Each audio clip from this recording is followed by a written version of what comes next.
Gold, trusted gold buyers. మీరు తాకట్టు పెట్టిన బంగారాన్ని విడిపించి ఈ రోజు ఉన్న మార్కెట్ ధరకు కొనబడను. నువ్వే కావాలి ఒక రీమేక్ మూవీ, మీరు కథ చూశారు, మీరు సినిమా చూసుకున్నారు, మీకు కథ నచ్చింది. అక్కడి నుంచి ఆ సినిమా ప్రయాణం ఎలా మొదలైంది, ఎవరెవరు ఎలా వచ్చి చేరారు, నాకు కాస్త డీటెయిల్గా కావాలి సార్. నువ్వే కావాలి అనేది దాంట్లో పాయింట్ నచ్చిందండి, స్నేహానికి ప్రేమకి ఉన్న డిస్టింక్షన్. సో అది చూసిన తర్వాత నాకు ఇమీడియట్గా దీన్ని న్యాయం చేయగలిగిన వ్యక్తి విజయ్ భాస్కర్ అనిపించింది. అసలు వేరే ఎవరు మైండ్లో లేరు నాకు. అక్కడ ప్రివ్యూ వేసుకున్నాం మేము దేవి శ్రీదేవిలో, నాతో పాటు మా తమ్ముడు మురళి గారు, మేము అందరం కలిసి చూసాము. ఇంటర్వెల్ దగ్గరే వాళ్ళ అభిప్రాయం చెప్పకపోతే please don't talk to me అన్న, ఎందుకంటే I have to take my decision. Sir they really loved it, but నేను నిర్ణయించుకోవాలి, ఇన్ఫ్లుయెన్స్ కాకూడదు అనే ఉద్దేశంతో సినిమా చూసిన తర్వాత ఎవరితో ఏం చెప్పాలా. ఆ నైట్ భాస్కర్కి ఫోన్ చేశా, భాస్కర్ మనం సినిమా చేయబోతున్నాం అని, అంతే, అంతవరకే చెప్పాను నేను. సో ఆ తర్వాత రైట్స్ ఎక్వైర్ చేసుకోవటం ప్రాసెస్లో దీన్ని ఎవరితో చేద్దాం కొంతమంది వ్యక్తులను అప్రోచ్ కావటం, కొంతమంది నన్ను అప్రోచ్ కావడం జరిగింది. అందరికీ అది రాసిపెట్టి ఉంటుంది, there is a destiny. So ultimately కొత్త వాళ్ళతోనే చేద్దామని నిర్ణయించుకోవటం, రామోజీరావు గారి దగ్గర ఆయన కలవటం, ఆయన ఈ బడ్జెట్ వరకు శాంక్షన్ చేయటం, అప్పుడు తరుణ్ని రూపింగ్ చేయటం. Sir sorry to interrupt you, Tarun కాకుండా ముందుగా అనుకున్న హీరో ఎవరైనా ఒక పేరు చెప్పగలరా? అంటే మనం అనుకోవడానికి చాలా ఉన్నాయండి. మహేష్ బాబు చేస్తే బాగుంటుందేమో అని చెప్పి ప్రింట్ పంపించాము ఆయనకి, ఆయన చూడటానికి సాధ్యపడలేదు బట్ ఫర్ వేరియస్ రీజన్స్. అట్లాగే సుమంత్ చూశాడు, తనకు బాగా నచ్చింది. నేను తన అన్నపూర్ణకి వెళ్ళి కలిసినప్పుడు అతను అప్పుడు యువకుడు ఏదో సినిమా చేస్తున్నాడు, అది కాకుండా రాఘవేంద్రరావుతో సినిమా, కమిట్మెంట్స్ ఎక్కువ ఉన్నాయి, తను చేయలేకపోతున్నందుకు నిజంగా ఆనెస్ట్గా, because he cannot ask us to wait for 1 year kind of thing. So అప్పుడు నేను భాస్కర్ అనుకున్నది ఈ సినిమాకి మనం కొత్త వాళ్ళతోనే చేయాలి, ఖర్చు పెట్టాలి. ఎందుకంటే అనగనగా ఆకాశం ఉంది సాంగ్ లాంటి దానికి 400 మంది 500 మంది స్టూడెంట్స్ చేయాల్సిన సాంగ్, అవును, ఖర్చుతో కూడుకున్న వ్యవహారమే. అప్పుడు నేను రామోజీరావు గారిని అప్రోచ్ అయ్యి చేయటం, ఇట్లా ఒక్కొక్కరు రావటం. ఫస్ట్ త్రివిక్రమ్ లేడండి, ఇంకొక రైటర్ నాకు కంటిన్యూస్గా రాసేవాడు, ఓకే, పేర్లు ఇప్పుడు అనవసరం. భాస్కర్ అప్పుడు ఏమండి నేను ఒక ప్రాజెక్ట్ కోసం ఒక అతనితో ట్రావెల్ చేశానంటే ఇతని పేరు చెప్పాడు, త్రివిక్రమ్ పేరు, అంతకుముందు పరిచయం ఉంది. స్వయంవరం అప్పుడు వాళ్ళిద్దరు ట్రావెల్ చేసి కాదు, వాళ్ళిద్దరిని నేను కలిసింది ఫిల్మ్ ఫెస్టివల్ అని చెప్పాను 99లో. సార్ ఒక ఫిల్మ్ ఫెస్టివల్లో కలిసాం, అప్పుడు పిల్ల నచ్చింది షూటింగ్ జరుగుతున్నప్పుడు. సో అతను భీమవరంలో ఉన్నాడంటే ఇమీడియట్గా అతను కాల్ చేసి చెన్నైలో జరిగింది, త్రివిక్రమ్ రావటం, వాళ్ళిద్దరూ కలిసి వేరే సినిమాకి అని చెప్పి ఒక స్క్రిప్ట్ రాసుకున్నారు. అందులో కొన్ని సీన్లు చెప్పాడు.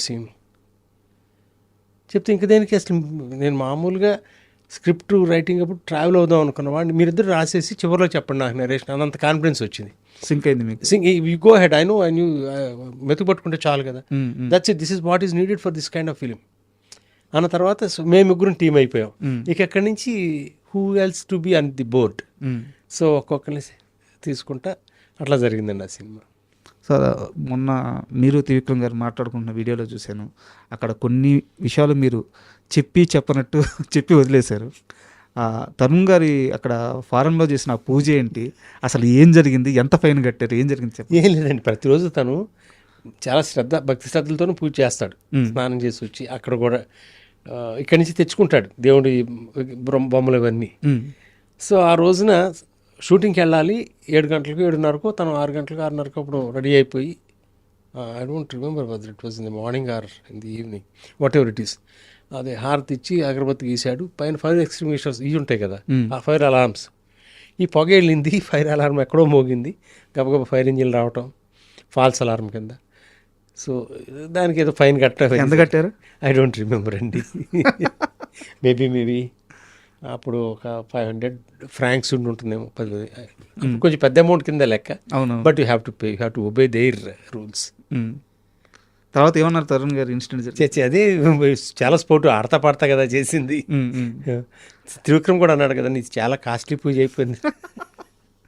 సార్ నువ్వే కావాలి రిలీజ్ తర్వాత సార్ నేను మాట్లాడేది, పెద్ద స్టార్లకు కూడా అచీవ్ చేయలేని సక్సెస్ అది.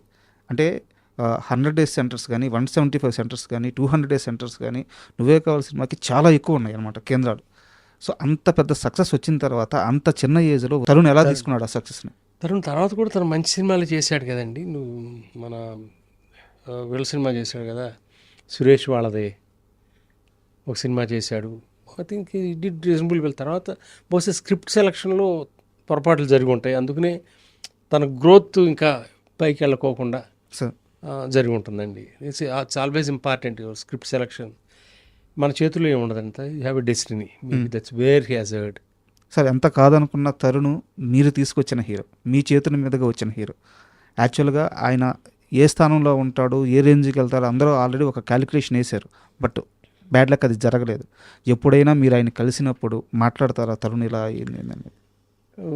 అంటే 3 సినిమాలు చేసాం ఆల్మోస్ట్. నువ్వే కావాలి, తర్వాత నువ్వే అలా చెప్పను 3 సినిమాలు చేసాం. తర్వాత నేను నా పంతాలు ఫస్ట్ కథ, తర్వాత డైరెక్టర్, తర్వాతే తరుణ్తో చేద్దామని వెతుక్కోవాలి కథ ఇది కూడా. నేను పలానా వాళ్ళతో కథ చేద్దామని ఈ ప్రాసెస్లో రామ్తో సినిమాలు స్టార్ట్ చేశాక 2008 తర్వాత సార్ ఇంకా వేరే ఆర్టిస్ట్ గురించి నేను ఎప్పుడు ఆలోచించలేదండి. దానికి మ్యాచ్ అయ్యే కథల గురించి చూసుకోవడం. ఓకే, ఇద్దరం కలిసి పెద్దన్న గారు ఇది బాగుంటుంది తనంటే కలిసి చేయటం, అంతవరకే జరిగింది.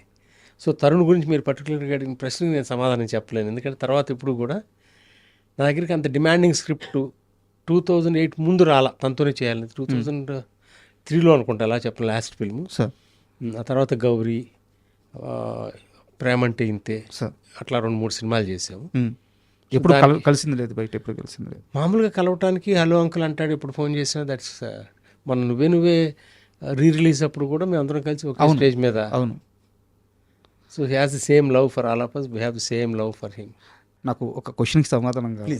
త్రివిక్రమ్ గారు మీకు పరిచయం అయిన తర్వాత ఈ అబ్బాయి మామూలు రైటర్ కాదు, రాబోయే దశాబ్దాన్ని ఇంకో 2-3 దశాబ్దాలు ఇండస్ట్రీ ఇతందే అని మీకు అర్థమైన క్షణం ఒకటి ఉంటుంది కదా సార్, ఆ స్పార్క్ కనిపించిన క్షణం ఏంటి? ఆ సంఘటన ఏమన్నా గుర్తుందా? నువ్వే కావాలి షూటింగ్ జరుగుతున్నప్పుడు లొకేషన్కి వచ్చాడు ఒక రోజున. ఖాళీగా ఉన్నాము, నేను బాగా సీరియట్లు కాల్చేవాడు ఆ రోజులు. ఆ ఖాళీ ఏరియా ఉంటే దాసీను అట్లా వెళ్దాం కిందకని చెప్పి తిరుగుతూ ఉండగా ఒక కథ చెప్తా అన్నాడు. అట్లా తిరుగుతానే 1.5 గంట కథ చెప్పాడు, అదే నువ్వే కథ. ఓకే, సినిమా చాలా బాగుంది, ఈ సినిమాతో నువ్వు డైరెక్టర్ అంతే. సో అంతేనండి, ఇంకా తనకి ఎంత భవిష్యత్తు ఉంటుంది ఏదనేది నువ్వే కావాలి స్క్రిప్ట్ చదువుతున్నప్పుడే ఫర్ ఎవర్. ఓకే. సో నేను కోటికి ఈ సినిమా రికార్డింగ్ అప్పుడు పంపించా. ఏంటి కోటి నీ అభిప్రాయం సినిమా గురించి అంటే, భయ్యా భాస్కర్ కానీ త్రివిక్రమ్ కానీ నువ్వు పెట్టుకుని 30 సినిమాలు చేయొచ్చు, అసలు వెనక తిరిగి ఆలోచించక్కర్లా అనేమాట కోటి అన్నాడు ఆ రోజున. Okay. So all these things added అండి. అంటే అతను ఇంత దూరం వెళ్తాడు అని మనం ఏమైనా చెప్పలేము ఆ రోజున. But he's a person with a spark, is going to be there forever అనే ఫీలింగ్ అయితే కలిగింది. సో ఆ విధంగానే నువ్వు నాకు నచ్చవుతో ట్రావెల్ అయ్యి ఆ ప్రాసెస్లోనే నువ్వేకి వెళ్ళటం, సినిమా చేయడం జరిగింది. అండ్ నువ్వే సినిమాకి ఫస్ట్ డైరెక్టర్గా ఫస్ట్ సినిమా మనకి త్రివిక్రమ్ గారి. అవునండి. సో మీరు ముందే నమ్మారు, ఇచ్చారు, అడ్వాన్స్ ఇచ్చారు, సినిమా స్టార్ట్ అయింది, అంతా బాగుంది సార్. రైటర్గా త్రివిక్రమ్కి, డైరెక్టర్గా త్రివిక్రమ్కి చాలా తేడా ఉంటుంది. ఎందుకంటే రైటింగ్లో ఆయన అప్పటిదాకా చాలా బలంగా ఉన్న వ్యక్తి, డైరెక్షన్కి వచ్చేదాకా కొత్త. ఆ మేకింగ్లో మీకు ఏమైనా సమస్యలు ఎదురైనాయా? నువ్వే అబ్సల్యూట్గా సమస్యలు ఏం లేవండి. ఒక్కటి కొంచెం మెరుగుపడేదేమో క్లైమాక్స్ విషయంగా. అన్ని సినిమాలకి ముందే క్లైమాక్స్ ఆఖరి డైలాగ్ దాకా ఉంటుంది. దీంట్లో కూడా 2-3 క్లైమాక్స్ అనుకున్నాము, దాన్ని పకడ్బందీగా ఇదే చేయబోతున్నాం అనేది అనుకోకుండా చిన్న ఒక 10%, 15% ఎక్కడో ఇది వచ్చింది. ఇంకొకటి ఏంటంటే ఆ సినిమాకి ఇబ్బంది నేను గమనించింది, ఏదైతే త్రివిక్రమ్ బలంగా రాశాడో సీన్ని అంతకంటే బలంగా శాస్త్రి గారు పాటకి సంబంధించిన పాట రాశాడు. And for more videos, please subscribe to iDream. Please subscribe to iDream. Please subscribe iDream. And please subscribe to iDream. For more videos, subscribe to iDream. please like, share and subscribe to the channel. Congratulations, iDream. Subscribe to iDream. Subscribe to iDream. So subscribe to iDream Media. iDream ki iDream team andarki huge congratulations. Please subscribe iDream Media. Please subscribe to iDream. Subscribe iDream. Please subscribe to iDream. iDream అంటే నా కళల ఛానల్ను subscribe చేసుకున్న నోరు తిరుగుతలేదు, మీరైతే గంట గుర్తు కొట్టండి. For more such videos, please subscribe to iDream. Subscribe to iDream. Please subscribe to iDream. Please subscribe iDream Media. Please do subscribe to iDream. Please subscribe to iDream Media. For best entertainment and information, please subscribe iDream. And don't forget to subscribe to iDream.